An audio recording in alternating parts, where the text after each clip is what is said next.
he a genius, he just can't claim it. Yes.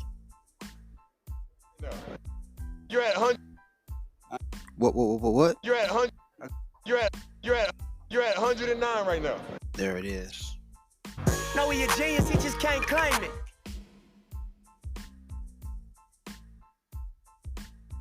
You're at 109 right now. So the next keys to happiness. The next key to happiness is learning a language, learning another language. When you learn another language, new opportunities open, and then for what is the norm in society, for what you see too often. No. That's not how I want to say this. I want to say it like this.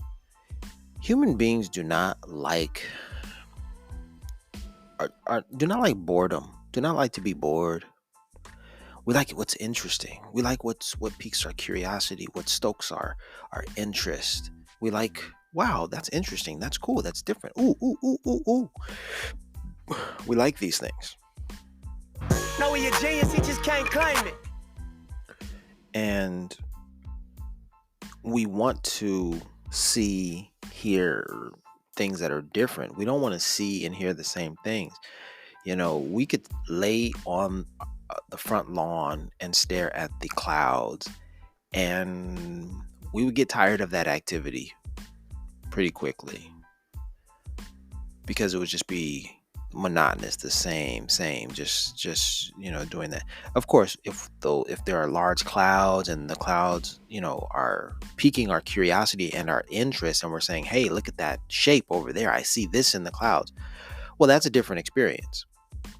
But if it's a blank, if there are no clouds whatsoever, it's a clear sky, and you're just staring into the sky, my bet would be, you're going to get tired of that and maybe even fall asleep. It's going to put you to sleep. It's just the same thing over and over again. So I think human beings want things that are interesting and things that are not monotonous. That's what jazz is about. Jazz is about improvisation, impromptu. It's like, give us something different at every turn. Create something. Don't give us just this.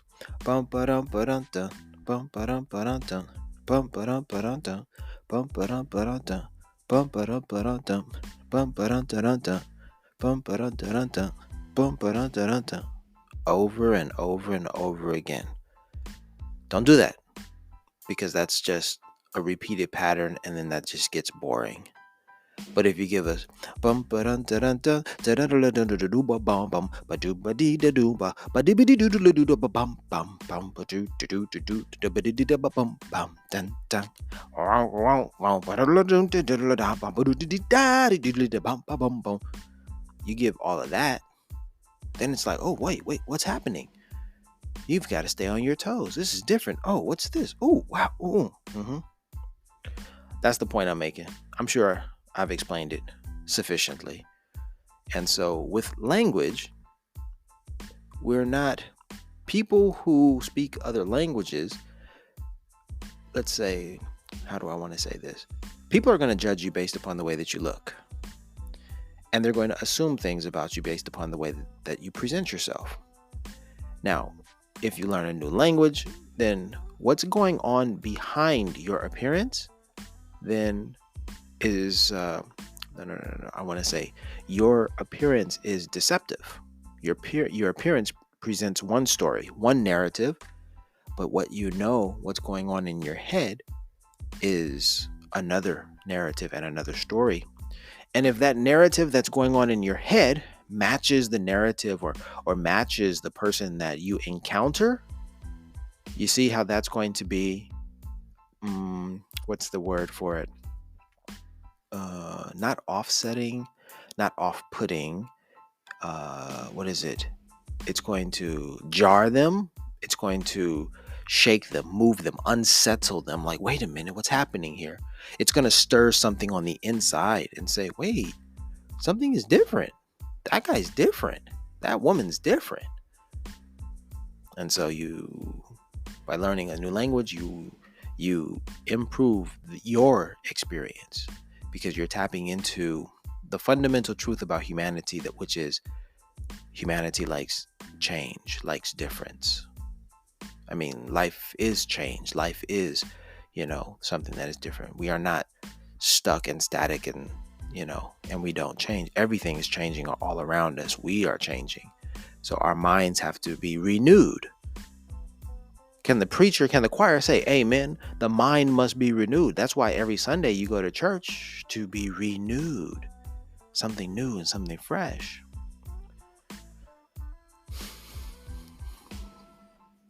I think that's what it is. But if the renewal and the refreshing of your mind, body, spirit, and all that, if that takes place, and you still have to do the same thing that you've done in the past, especially in my case for work, show up to your work, show up to your job, nothing's changed, same old stuff, same people. Of course, everything is changing around you, but things are changing so slowly, or rather there are systems in place that we have to abide by and stick with, that those systems don't change. Sure, everything else is changing, but we have to follow those systems. Then it's like, then it's boring. And then you have to really wonder, is the renewal of our mind on a Sunday, on one day of the week, is that enough? Maybe those systems that we are accustomed to, those practices, like every day, this is what we do. Call roll every day. And every, like, our routine, if our routine is always, what do I want to say? If the routine doesn't change, then that one day of the week that we get to renew ourselves, that has to be an extremely dynamic day that can carry over throughout the week, because we're going to need it for so much time, and then to come back. I think we need more. We need more than just a renewal I think we need a daily renewal.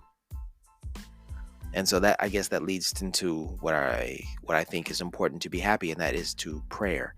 That is to pray. That is to prayer. No. That is to pray. So I think prayer is important. Today, I was in the same place. I was in the same situation, and I just stopped, and I said the Lord's Prayer. I know the Lord's Prayer, so therefore I recite it. If you don't know the Lord's Prayer, well, then recite something that you do know. Even if you're reciting a poem that you've memorized, I mean, that's essentially what the Lord's Prayer is to me. It's a poem. It's something that I would recite. Then that is worthy. That is important. It's something that centers yourself, that calms your spirit and strengthens you, because you're doing something that you know. It's a renewal. It's an internal process that's like, yes, all systems are a go. You're good. So I said a prayer, and I felt decent, like I can handle things. You don't have to respond to everything. And if you start with a calm spirit, then those things that are not necessary for you to respond to, they will just simply pass. It's like that, You're at 109 right now. So money and travel and prayer, these are the keys to happiness. I think I said learning a language. Right. Okay, so I forgot learning a language. So money, travel, learning a language, and prayer. These are the 4 keys to a happy black man, a happy existence. Because even if you're black, and even if you feel, wait a minute, There is no even if you're black. There is none of that. I was gonna say, but we live these stressful lives. No. You see, our lives are stressful because we do not take ownership of our divinity. We do not see the role that we play in the world. I remember being in Korea and random Koreans staring at me, children, babies staring at me, saying foreigner, but they said 외국 사람. They should stare at me. They should look at me curiously because I am not like them. No, I am not like them. Not like them in the sense that there is an order in the universe and I come first. They do not come before me. And so, that being the case, they should look at me in awe. Different. This person is different. That's basically what they were saying. I didn't always get, bad things. I remember one time a cab driver called me a monkey. I was not in his taxi or his cab, but he did, he's like, oh, monkey. And I was like, you ignorant fool. Why even say that? Why even think that? Do you know the order of things in the universe? Like, if you know the order of things, if you know that all human beings come from Africa, and if you know that there are links between the bonobo, the Homo sapien, from way long ago. Lucy, that's who I'm talking about. Then you know that, fine. If you want to call Lucy a monkey, if you want to say that, and chimpanzees and humans do have 99% the same DNA.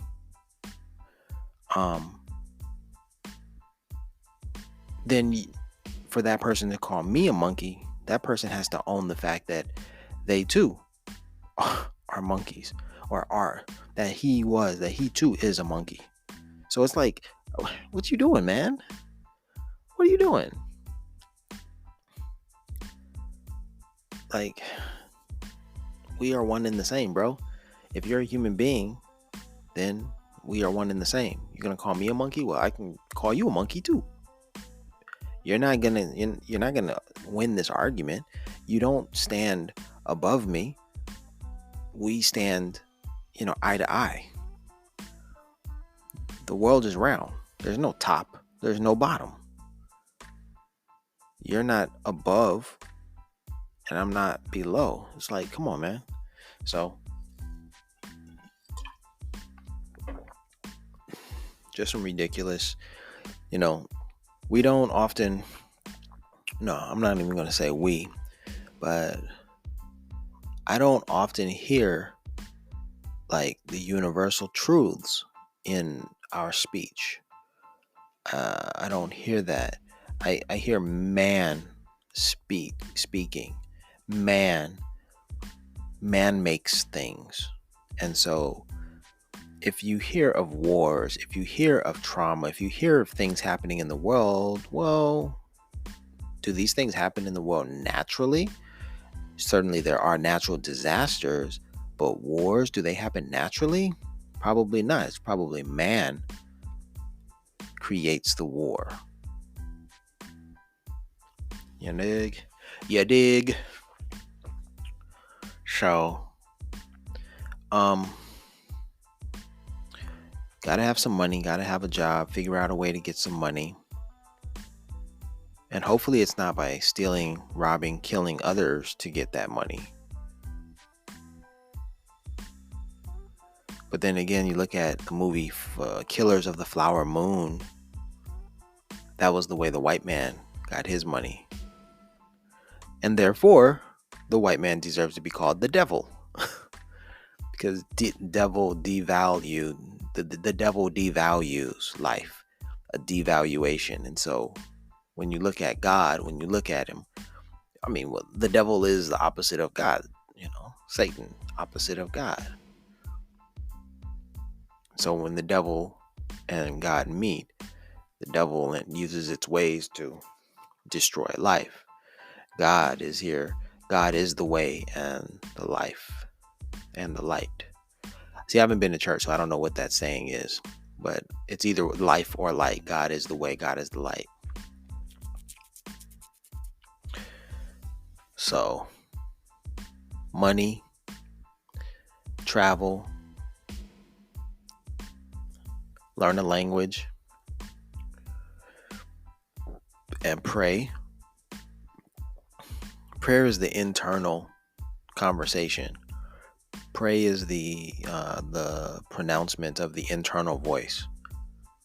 Quietly say to yourself the prayer. That's what's necessary. All right.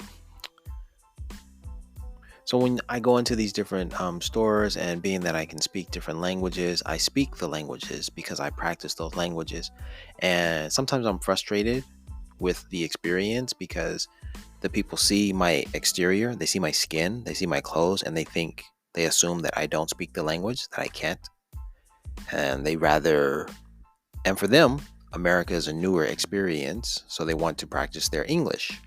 And so they would rather talk to me in English than in their native language. What I noticed is, because I'm not native to like Spanish, that within the Spanish community there are rules, it's a culture. And so, for instance, even in the Korean community, there are rules for how you address someone. There is a level of respect that you owe that person because of their age and their status, their station in life, regardless of how much money they have. You see, there's a way of addressing a person, and those cultural aspects I'm unfamiliar with because that's not my culture. I'm learning these cultural aspects, but I can clearly see them operating because I've complained before about going into Spanish-speaking establishment and not being welcomed as a Spanish speaker, or rather not being welcomed as a member of the community, or not being welcomed as a member of the culture. I'm an outsider. I'm a guest in their culture. And so when I get that, I'm frustrated because I'm like, I'm learning your language, damn it. Share your language with me. And they're hesitant to do so. They're like, nah, you're an outsider though. And so they don't afford me the same, platitudes, the same courtesies, they don't go out of their way the way that they do for people of other cultures. So I was in Costa Rica and I sat down to eat. They looked at me like, what do you want? And there was no welcoming message. Hello, welcome, have a seat. We'll be right with you. There was none of that. The waiter approached me and was like, what do you want? And I was just like, well, damn. And then two white men walk in and they're like, hello, have a seat. We'll be right with you in a moment. I'm like, well, why didn't you greet me that way? Same thing with the Latinos within the Latino community. When they see certain Latinos, then they're like, if they're familiar with them, then they're, oh, how are you? Oh, okay, yeah. And then they're back to talking and everything. Like Big Mike said, if they want to talk about chicharron, that's on them. Man, that's some cold stuff. So there's community, is what I'm saying. There's community and there's culture. But learning a language allows you to sort of navigate that. And you can gain a peek into the culture, even if you are an outsider, through learning a language. And then all of these things that you do, they are important, and you can add them together because they make for a wholly new experience for your life, and it makes it very dynamic. Whether you're earning money, traveling, learning a language, attending churches, or learning about, or even studying religions, comparative religion, this is all that is encompassed in that. You definitely want to learn. One of the edicts, one of the philosophies of Islam is to learn. Your thing, your purpose on earth is to learn. So when I go into these classrooms and I ask a question and the students don't even know, and they just don't care to even know, that's off-putting, because I'm like, you have from an Islamic perspective, you have a responsibility to know. There is none of this, well, I don't know, and I don't care. This, what is it? Bliss, ignorance is bliss. There's nothing like that. There is this, you got to know, you got to learn, you've got to figure it out, you've got to seek knowledge. That's what you're here to do. And if nothing else, I mean, how can you get anything else? How can you get it without getting everything else? You've got to get knowledge of self. You see what I said there? If nothing else, you should get knowledge of self. But in getting knowledge of self, you gain knowledge of everything else, because everything is everything. That thing that I was talking about, what's in the universe, or rather, the 4 elements that are present in the universe. I think there are 5 actually, but let's go with 4. The 4 primary elements in the universe that are present in the human body, that are the same, because X equals Y, because we are the same, because the universe and humanity, we are equal. We are from the earth. Hydrogen, nitrogen, oxygen, and carbon is the same. Saturn, look at Saturn. It's hydrogen, nitrogen, carbon, and oxygen. Same thing. In the human body, hydrogen, nitrogen, oxygen, and carbon. Same thing. We are the stars, the moon, the sun, the earth. We are it. We are the universe. It is all in us. That's where 108 comes into play. What's in the heavens is here on earth. That's why we have to be connected to the heavens. That's why we have to look at the sun, not directly, but we have to appreciate the sun. I mean, what, didn't the pagans believe that the sun was God? I'm sure the Aztecs, Mayans, Inca, Olmec, I'm sure that's where they were coming from.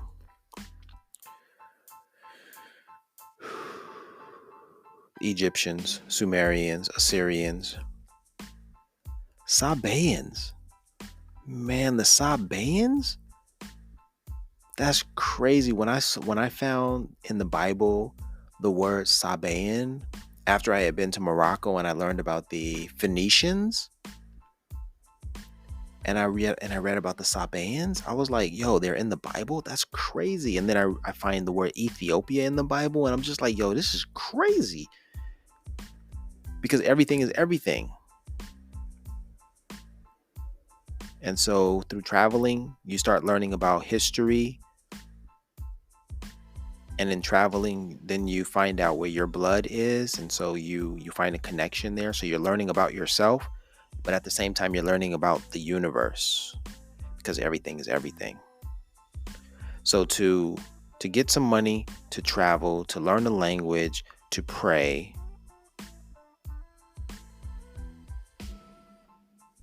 I think those are the 4. We're only on 4.